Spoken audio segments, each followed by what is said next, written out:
สำบายดีพี่น้องมื้อนี้มาสารลายดอกสะบาใส่ตอกมาวาง39เส้นเอาวางไปนี่39เส้นแล้วเนาะมื้อนี้เราเริ่มสารเส้นที่1เส้นที่1นี่แม่นข้าม13ยก3ข้าม3ยก1ข้าม3ยก3แล้วก็ข้าม13เส้นที่2เส้นที่2นี่แม่นข้าม12ยก3ข้าม3ยก3ข้าม3ยก3ข้าม12อันนี้เป็นเส้นที่2วันนี้เส้นที่3ข้าม11ยก3ข้าม3ยก5ข้าม3ยก3แล้วก็ข้าม11ข้าม11เนาะสุดท้ายก็ได้นี่เป็นเส้นที่3เส้นที่4แม่นข้าม10ยก3ข้าม3ยก3ข้าม1ยก3ข้าม3ยก3แล้วก็ข้าม10วันนี้เส้นที่5ข้าม9ยก3ข้าม3ยก3ข้าม3ยก3ข้าม3ยก3ข้าม9เส้นที่6เส้นที่6นี่แม่นข้าม8ยก3ข้าม3ยก3ข้าม5ยก3ข้าม3ยก3แล้วก็ข้าม8เส้นที่7ข้าม7ยก3ข้าม3ยก3ข้าม3ยก1ข้าม3ยก3ข้าม3ยก3แล้วก็ข้าม7เส้นที่8ข้าม6ยก3ข้าม3ยก3ข้าม4ยก1ข้าม4ยก3ข้าม3ยก3แล้วก็ข้าม6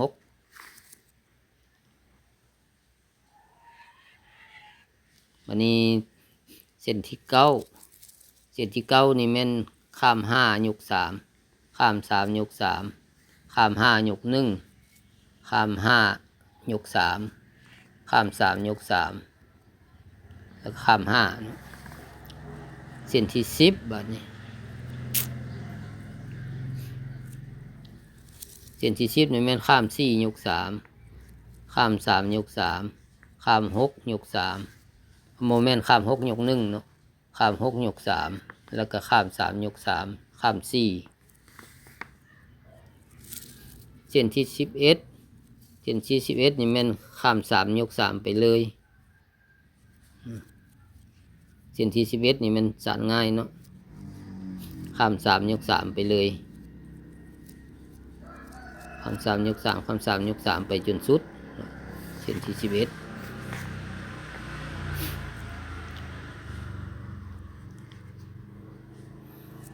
วันนี้เส้นที่12ข้าม2ยก3ข้าม3ยก3ข้าม3ยก5ข้าม1ยก5ข้าม3ยก3ข้าม2วันนี้เส้นที่13ข้าม3ยก1โมเมนต์เส้นที่13นี่ข้าม1ยก3ข้าม3ยก3ข้าม4ยก5ข้าม1ยก5ข้าม4ยก3แล้วก็ข้าม3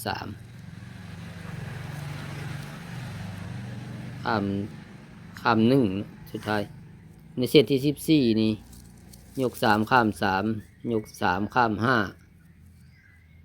ยก5ข้าม1ยก5ข้าม5ยก3ข้าม3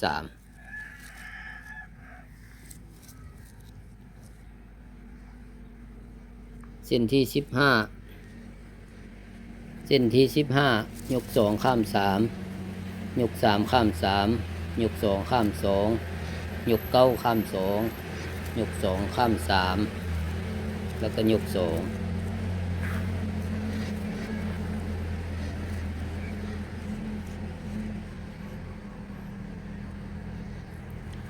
อันนี้เส้นที่16เส้นที่16นี่ยก1ข้าม3ยก3ข้าม3ยก4ข้าม2ยก7ข้าม2ยก4ข้าม3แล้วก็ยก1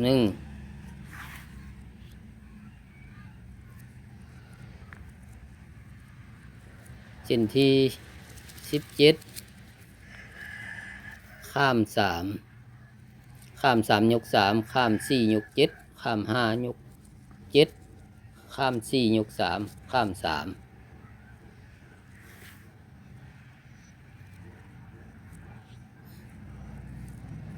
เราก็จัดเข้าเนาะทำเจ็บ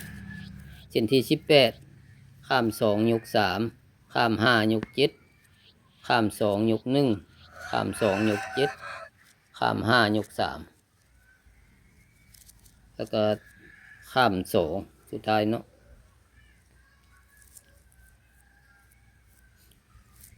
ในเส้นที่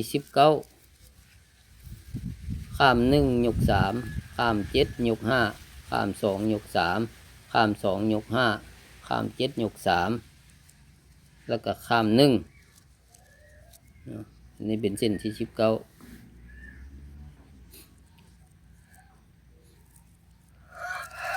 อันนี้เส้นที่20ยก3ข้าม3ยก4ข้าม5ยก1ข้าม1ยก2ข้าม1ยก2ข้าม1ยก1ข้าม5ยก4ข้าม3และยก3เส้นที่20นี่เป็นเส้นเครื่องคือเนาะวันนี้เส้นที่21ข้าม1ยก3ข้าม7ยก5ข้าม2ยก3ข้าม2ยก5ข้าม7ยก3และข้าม1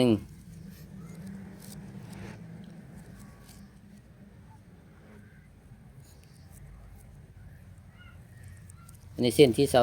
22ข้าม2ยก3ข้าม5ยก7ข้าม2ยก1ข้าม2ยก7ข้าม5ยก3แล้วก็ข้าม2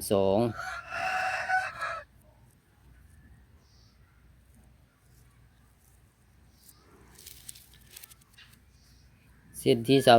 23ข้าม3ยก3ข้าม4ยก7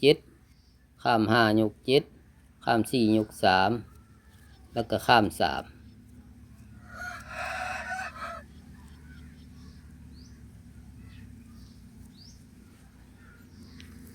เส้นที่24ยก1ข้าม3ยก3ข้าม3ยก4ข้าม2ยก7ข้าม2ยก4ข้าม3แล้วก็ยก1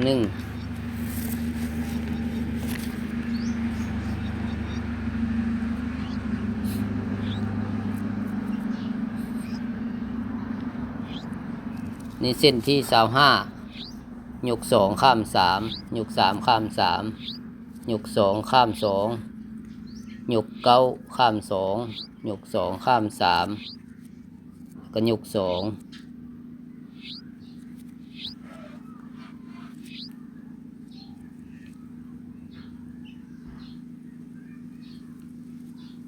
เขาก็จัดเข้าอีกเนาะจัดเข้าให้มันเจ็บวันนี้เส้นที่26ยก3ข้าม9โมเมนต์เนาะยก3ข้าม3เด้อเส้นที่26นี่ยก3ข้าม3ยก3ข้าม5ยก5ข้าม1ยก5ข้าม5ยก3ข้าม3แล้วก็ยก3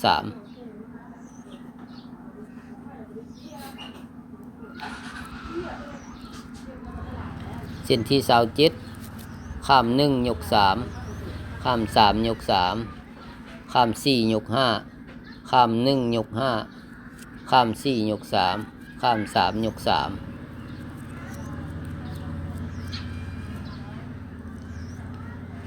แล้วก็ข้าม1สุดท้ายเนาะ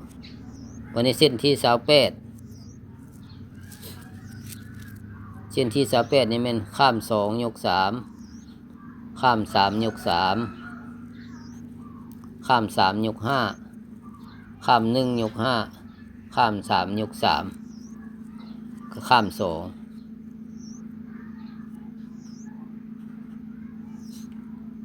เส้นที่29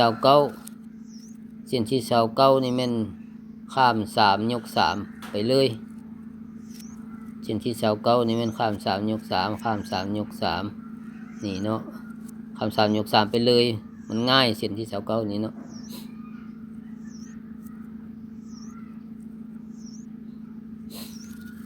มันในเส้นที่30ข้าม4ยก3ข้าม3ยก3ข้าม6ยก1ข้าม6ยก3ข้าม3ยก3ข้าม4ยก3แล้วก็ข้าม4 เส้นที่31ข้าม5ยก3ข้าม3ยก3ข้าม5ยก1ข้าม5ยก3ข้าม3ยก3ก็ข้าม5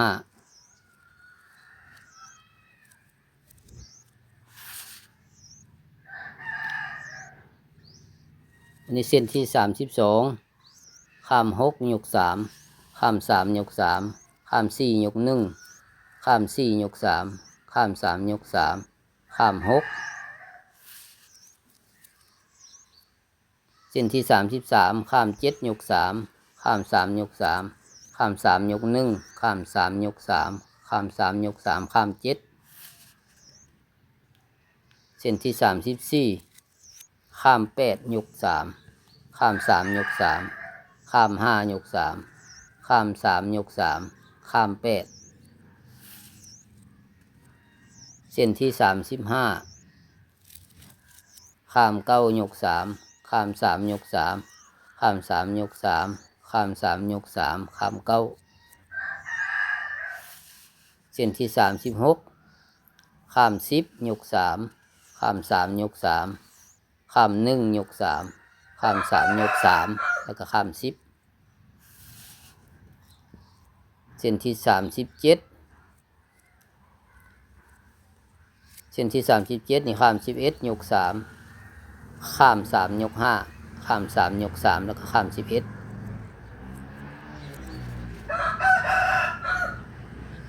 อันนี้เส้นที่